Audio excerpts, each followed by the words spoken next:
Hi everyone, here's the Bookchemist once again. Today I'm reviewing Mr. Either Or by Poochigian. I hope I'm not slaughtering his name too much, but his name should be all around this video, and you better note it down, because once this video is over, or right now too, right now is a good time too, you are going to Google it and you are going to buy Mr. Either Or. You can thank me later. This is beyond good. This is an amazing book.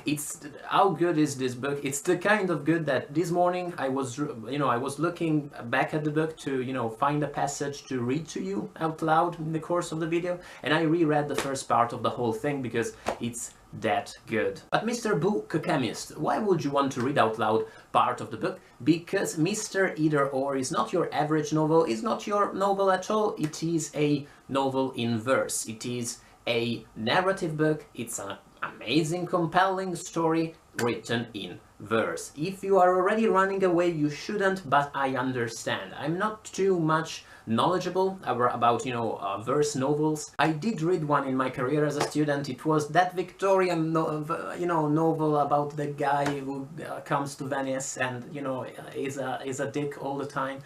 It's always a very good sign when you study a literary genre so thoroughly and it impresses you so much that you can't quite remember the name or the author of the works you read. It's also a good sign about you as a student and a scholar.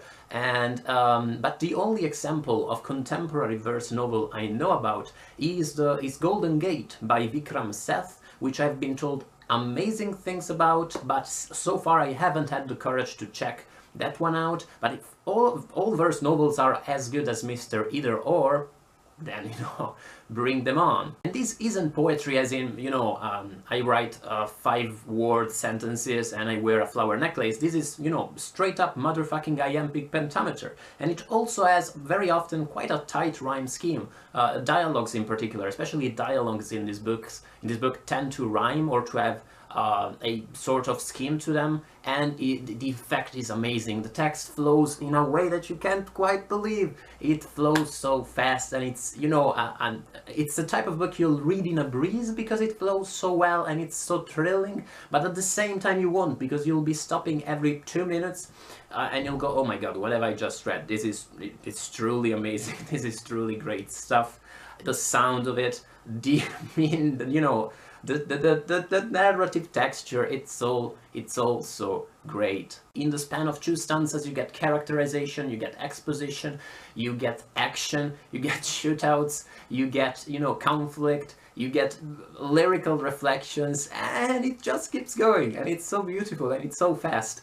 In a book I read a while ago called Reality Hunger, a Manifesto by David Shields. It's not a fiction book, it's kind of a cultural criticism type of book. There is a chapter title that stuck to me. The chapter title was Books for People who Find Television Too Slow. I love that title. By the way, Reality Hunger was kind of a mess. I found many of the arguments a bit hard to sustain and a bit all over the place. We shall talk no more about David Shields in this video. Mr. Either Or is the type of book for people who find television too slow. The last time I was having this much fun and this much excitement with a book, it was a book about, surviving in post-apocalyptic Washington DC, and it was no book at all. It was fucking Fallout 3. Now, I'm going to read a passage to you from the book. Just a few seconds, basically 2 stanzas. My English is going to be what it is. I'm going to mispronounce words. I'm from Monza, I'm not from Brooklyn, fuck me. And I could have read to you a passage, I wasn't sure, I could have read to you a passage from a shootout between humans and reptilian aliens. It's there. I could have read you a passage from an apocalyptic scene, a passage from a love scene, a reflection on, the fear of commitment. I'm going to read you a fucking expository phone call. Literally the most boring shit possible in the literary universe. Those kinds of phone calls you get in the first chapters, especially of crime novels, and writers can embezzle them with good writing, and they can add interesting details and foreshadowing, but the basic content of this kind of stuff is I'm talking to you because the reader needs to know the time and place of this thing and what's going to happen in the book. Well, long about 400 years ago, Gaspar van Radzel, this absurdly rich nut of a Dutchman, sailed from Port Manhattan, old New Amsterdam, to Port Peking.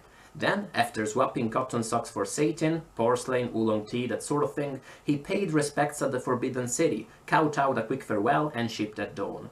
The mess he left astern, though, wasn't pretty. Emperor Wan Li raised a foo-farrow because some hoodoo called the Dragon's Claw, some nonsense in a carved jade box, had gone missing. You'd think the stuff was devil's spawn, fire and brimstone, lightning, shock and awe, the way their goddamn grimoire rambles on. Welp, when a culprit never came to light, the Ming were sure as shit that Blacker-Skite Gasper had up and run some Dutchy con, swiped it from under the Imperial nose, and sailed for Gotham. So the legend goes, and you're going to find out by yourself when in 2 minutes you're going to buy the book. Truly, I love this book. I love the reading experience. It was amazing. It was so much fun. As I mentioned, I kept stopping and, rereading parts that were simply too good. What was the best thing about the book? Was it its rhyme schemes? Was it the musicality of it all? Was it its reflections about, commitment and the horrors of it, which may be worse than the horrors of alien invasion? Was it the passages, about, the interactions between the two main characters? No, it was the plot. The plot was literally the best thing about it. It was one of the best plots I've read in recent years. It's probably the best plot about alien invasion I've encountered since Attack the Block, which is a movie you should watch if you haven't, and this one, by the way, it's way better. Every asshole can write a good book about a failed marriage. It takes a good writer to write a good alien invasion book, if you ask me. Does it mean that this is a book about alien invasion? It may be, or it may not be, and it's so much more. There's so much stuff in here. It just, every new page sprouts new subplots and new stuff. It's so good. I may have failed to, convey this, but I liked Mr. Either-Or. I think you should read it.